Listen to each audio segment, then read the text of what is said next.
Welcome back to my classes माँ Minerva लेज्यूम। और आज के क्लास में मैं पिछले क्लास की कड़ी को आगे बढ़ाते हुए जो मैंने शॉर्ट में आपको एग्जाम्पल बड़े ही मज़ेदार अंदाज में जो मैंने क्लाउज और उसके प्रकार के बारे में बताया है उसके बारे में अब कुछ आपको रिटन में आपको डिस्क्राइब करता हूँ।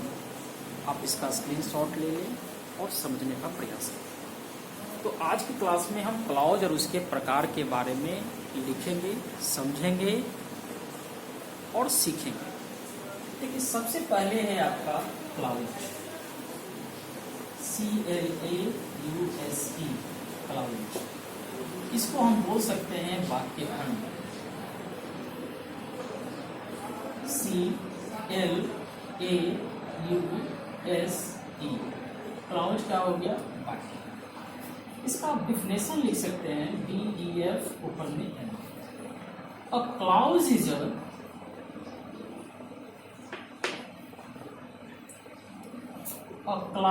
a part of a sentence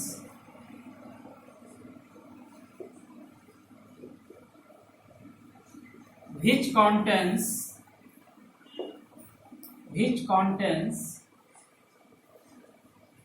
a subject and a predicate। यही आपका परिभाषा होगा। A clause is a part of a sentence। वाक्य का एक पार्ट होता है, वाक्य का एक खंड होता है जिसका अपना एक सब्जेक्ट होता है, अपना एक प्रेडिकेट। अब इसी पार्ट ऑफ सेंटेंस को आप घुमा के आप ऐसे लिख सकते हैं, A clause is a collection of such words which contains a subject and a predicate। ठीक है, देखिए, a collection of such words और अ पार्ट ऑफ सेंटेंस, दोनों की नस नारी एक ही है। दोनों को बस हम केवल अलग रूपों में आपको बता रहे हैं। दोनों का वही है, या तो शब्दों का समूह का लीजिए या वाक्य का एक खंड का लीजिए। क्लाउज उसे ही एग्जाम्पल के तौर पे आप लिख सकते हैं,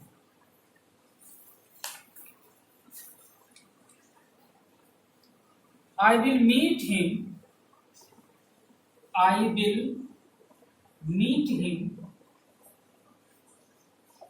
in ऑफिस। मैं उससे मिलूंगा कार्यालय में, ऑफिस में। I will meet him in office. अब इस वाक्य में देखिए, इस वाक्य में करने वाला, मिलने वाला आई है, इट मीन्स वो सब्जेक्ट है। उसके बाद देखिए बिल है, बिल को बोलते हैं एक ज्वेलरी वर्ब, सहायक क्रिया बोलते हैं। सहायक क्रिया में भी ये क्या आता है? मॉडल्स आता है, जिसकी चर्चा नहीं करेंगे। मीट देखिए, ये मेन वर्ब है जिसको हम एमडी कहते हैं। उसके बाद देखिए हिम जो है वो ऑब्जेक्ट है, और इन ऑफिस जो है वो अदर वर्ड्स। ठीक है, ये आपका। तो I will meet him in office में एक सब्जेक्ट है, बाकी इतने सारे क्या हैं? कंपोनेंट्स। तो जितने सारे कंपोनेंट्स हैं उन सारों को मिला करके एक नाम दे देते हैं और वो हो जाता है आपका प्रेडिकेट। जैसे मैंने आपको एग्जांपल दिया था ट्रेन का, तो उसी प्रकार किसी भी वाक्य में एक सब्जेक्ट होते हैं, और कोई जरूरी नहीं है कि किसी वाक्य में एक ही सब्जेक्ट हो। मेरा कहने का तात्पर्य हुआ कि कम से कम किसी क्लाउज में एक सब्जेक्ट होता है और एक प्रेडिकेट होता है। उसी प्रकार कोई वाक्य है, उस वाक्य में भी कम से कम एक सब्जेक्ट होंगे और एक प्रेडिकेट।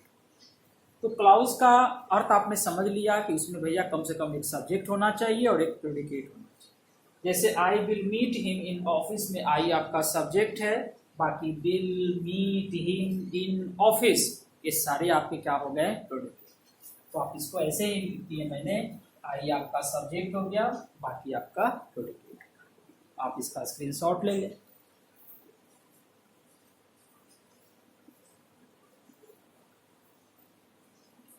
अब देखेंगे इसकी एक और परिभाषा, आप इससे मिलता जुलता आप लिख सकते हैं। थर्ड परिभाषा है इसका, a clause is a group of related words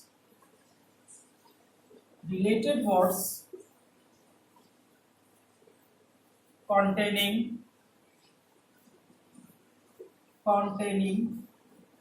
a subject and a predicate। उसी चीज को मैंने तीसरे अंदाज में, वही चीज है, सेम है। अब एग्जाम्पल देखेंगे, फिर एक एग्जाम्पल देख लीजिए आप। द किड, खास बच्चा है भैया, इसके डर लग गया। वे लाफिंग एट द जोक। ठीक है, इसमें देखिए एक सब्जेक्ट है, बाकी एक्सप्रेशंस हैं आपके, ये एम भी हैं, बाकी ये अदर वर्ड्स हैं, है ना। ठीक है, तो एक सब्जेक्ट और इन सारों को मिलाकर के हमने बना दिया, क्या बना दिया, तो जिसमें एक सब्जेक्ट और जिसमें एक प्रेडिकेट हो उसको हम बोलते हैं क्लॉज। क्लियर हो गया। दूसरा आप लिख सकते हैं, द टीचर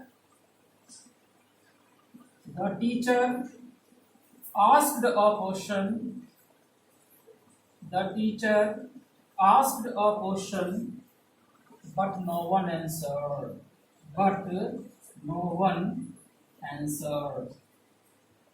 इसमें देखिए एक सब्जेक्ट एक प्रेडिकेट, दूसरा सब्जेक्ट दूसरा प्रेडिकेट, इसलिए इसमें कितने क्लॉजेज हो गए हैं आपके, 2 क्लॉजेज। क्लियर हो गया, क्लॉजेज को आपने समझ लिया। चलिए इसका अभी आप स्क्रीनशॉट ले लें। अब देखिए, इससे मिलता जुलता एक शब्द है जिसका नाम है फ्रेज। इसके बारे में मैंने चर्चा किया था कि उसके अर्थ होते हैं, लेकिन वो कंप्लीट अर्थ नहीं बताते।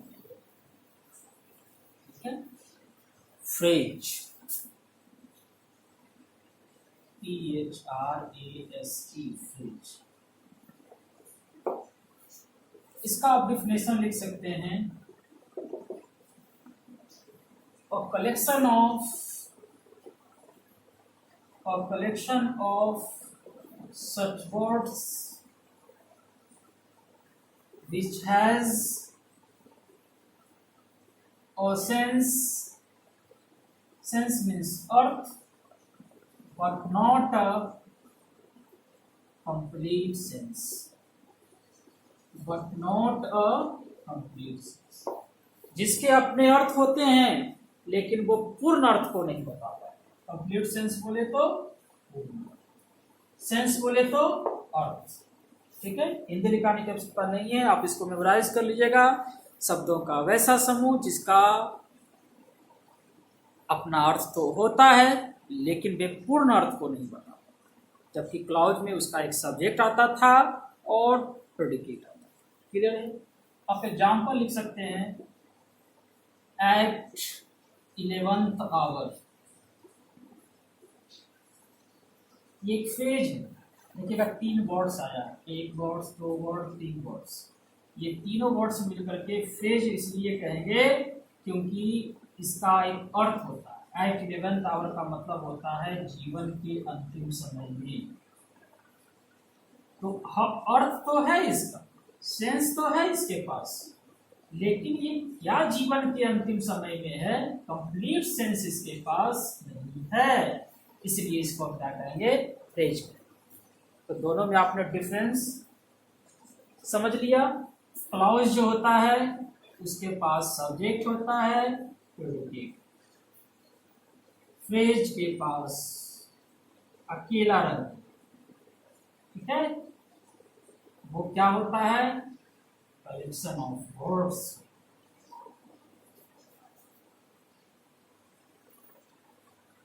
फ्रेज को बद्दुआ कहा जाता है। जिंदगी जब बद्दुआ देती है तो सारी खुशियों के ग्रहण लगते, फ्रेज बेचारा अकेला रहता है, जबकि क्लाउज साथ में हो गया, राजा रानी, सब्जेक्ट और फिर।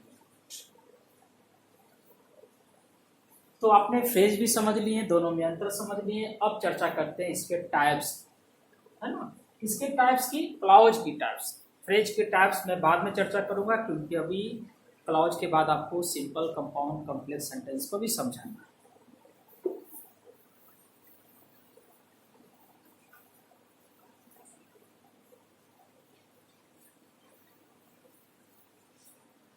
आपका देखिए अब आता है टाइप्स ऑफ क्लाउजेस। क्लाउजेज के आपका प्रकार के बारे में, 3 प्रकार के होते हैं, पीसी, सीसी और एससी। पहला हो गया आपका प्रिंसिपल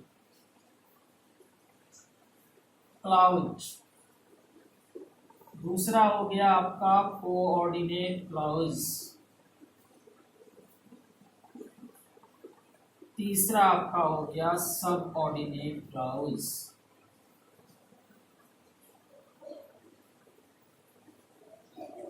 ठीक है, प्रिंसिपल क्लाउज का मतलब हो गया आपका मुख्य वाक्य खंड। जैसे आपके घर में जो ऑल इन ऑल हैं पापा, वही हो गए प्रिंसिपल क्लाउज। कोऑर्डिनेट क्लाउज आपके भैया हो गए, जो हर चीज के लिए अपने पिताजी पे डिपेंड नहीं है, ये हो गए स्वतंत्र वाक्य।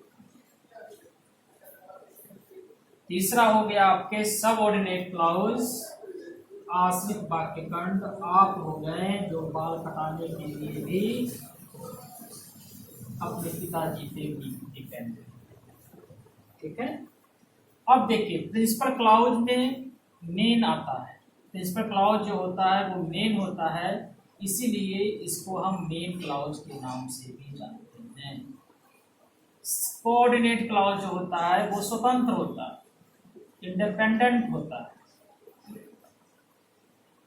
इंडिपेंडेंट होता है, इसलिए इसको हम इंडिपेंडेंट होने के कारण, स्वतंत्र होने के कारण इसको इंडिपेंडेंट क्लाउज भी कहते हैं। और ये जो आपका हो गया सब ऑर्डिनेट क्लाउज, वो आपका डिपेंडेंट, वो डिपेंड है, इसलिए इसको हम डिपेंडेंट क्लाउज भी कहते हैं। क्लियर हो गया, आपके पिताजी हो गए प्रिंसिपल क्लाउज, आपके भैया हो गए कोऑर्डिनेट क्लाउज, आप हो गए भैया सबऑर्डिनेट क्लाउज। अब तीनों को हम लोग बारी बारी से समझते हैं, लिखते हैं। मेन तो आपको समझा दी है, मैं इसका एक नोट्स बना सकता हूँ, ताकि पीडीएफ के लिए आप हमारे मेल पे संपर्क कर सकते हैं। हमारा मेल है momminervaresume@gmail.com।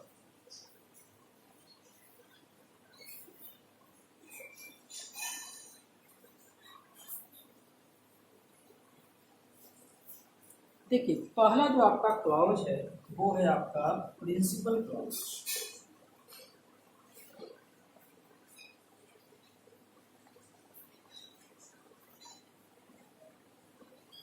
पहला है प्रिंसिपल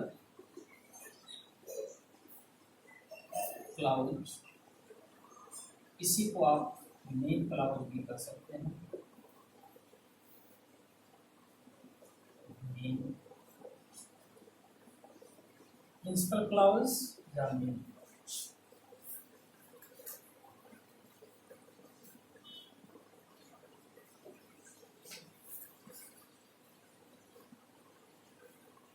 लिखेंगे, इसका डिफिनेशन आप लिखना चाहेंगे तो लिख सकते हैं।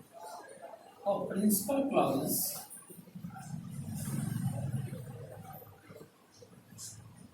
और अ मेन क्लाउज, देखिए कुछ किताबों में क्या किया है कि इस प्रिंसिपल क्लाउज को कोऑर्डिनेट के साथ मिला दिया है। देखिए कोऑर्डिनेट भी स्वतंत्र होता है और आपके पापा भी स्वतंत्र, मीन्स प्रिंसिपल क्लॉज तो ऑलरेडी स्वतंत्र है क्योंकि वो ऑल इन ऑल है। इसलिए बहुत सारे किताब में क्लॉज को दो भागों में बांटा, एक इंडिपेंडेंट क्लॉज और दूसरा हो गया डिपेंडेंट क्लॉज। इंडिपेंडेंट क्लॉज में ही मिला दिया प्रिंसिपल क्लॉज, ठीक है। क्यों मिला दिया है? क्योंकि प्रिंसिपल क्लॉज भी स्वतंत्र हैं और वो भी स्वतंत्र हैं। तो लिखा जाए अ प्रिंसिपल क्लॉज और अ main clause is a clause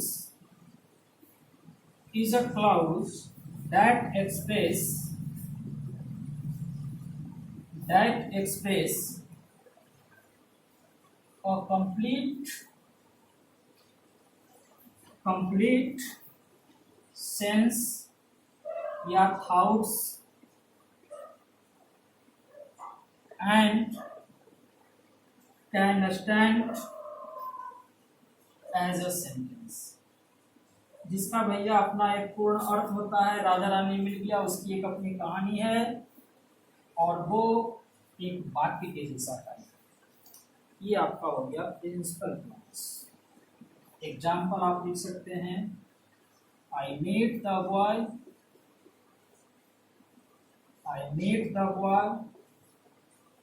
who had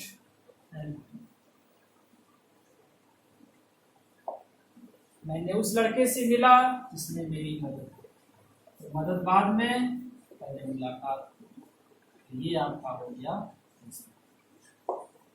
clear हो गया। अब चर्चा करते हैं कोऑर्डिनेट क्लॉज की।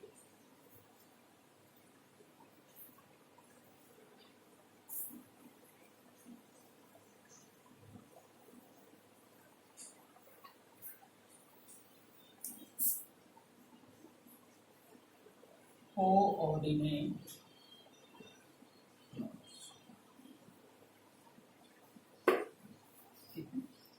इसी का दूसरा नाम जो है उसको हम बोलते हैं इंडिपेंडेंट क्लॉज। इंडिपेंडेंट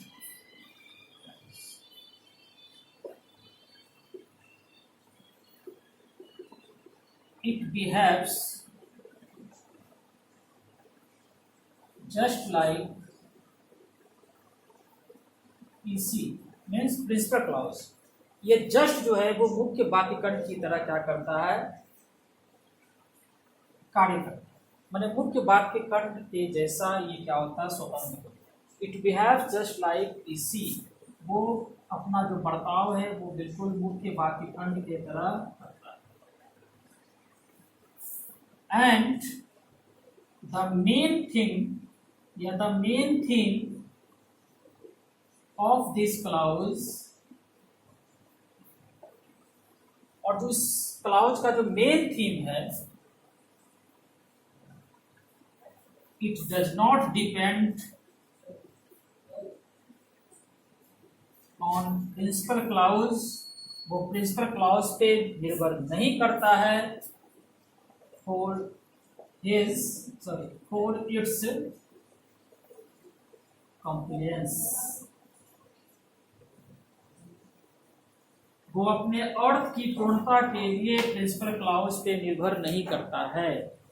तो स्वतंत्र वाक्यखंड कोऑर्डिनेट क्लॉज जो होते हैं वो एक प्रकार के स्वतंत्र वाक्यखंड होते हैं जो बिल्कुल अपने प्रिंसिपल क्लॉज के जैसा, मुख्य वाक्यखंड के जैसा स्वतंत्र होता है। यही उसका बिहेव है, जो अपने अर्थ की पूर्णता के लिए इस क्लॉज पे निर्भर नहीं होते। किस क्लॉज पे निर्भर नहीं होते हैं? प्रिंसिपल क्लॉज के ऊपर निर्भर नहीं होते हैं। क्यों नहीं निर्भर होते हैं? क्योंकि वो खुद एक स्वतंत्र वाक्यखंड होता है, खुद वो रनिंग करता है, खुद उसके पास में स्वतंत्र विचार। दूसरी चीज इसके बारे में ध्यान रखने वाली बात क्या है कि कोऑर्डिनेट क्लॉज को हम पहचानेंगे। तो इसके नोट में हम लिखेंगे कोऑर्डिनेट कंजंक्शन, कोऑर्डिनेट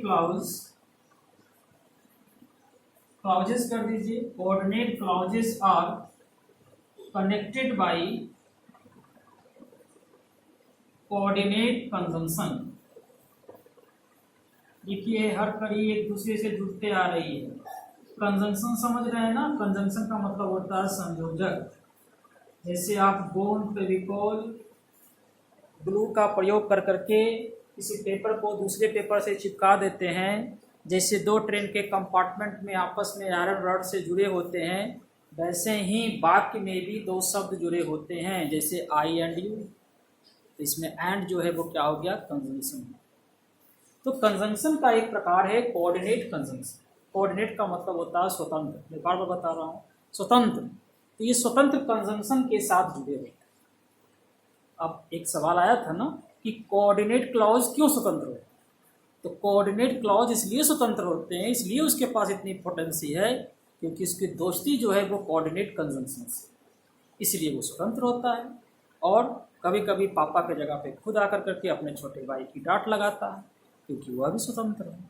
कभी कभी वो भी आपको जींस टी शर्ट दिला सकता है। ओके, तो ये आपका हो गया कोऑर्डिनेट कंजंक्शन। अब इसके एग्जाम्पल को हम समझते हैं। इसका एग्जाम्पल है, I went to market and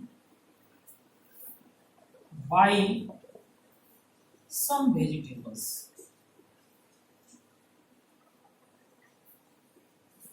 मैं बाजार गया और बाजार से कुछ सब्जियां लाया। यहाँ पे देखिए एंड जो है यही आपका कोऑर्डिनेटिंग कंजंक्शन है। कोऑर्डिनेटिंग कंजंक्शन है जो एक क्लाउज को दूसरे क्लाउज के साथ क्या करता है, कनेक्ट कर देता है, जोड़ देता है।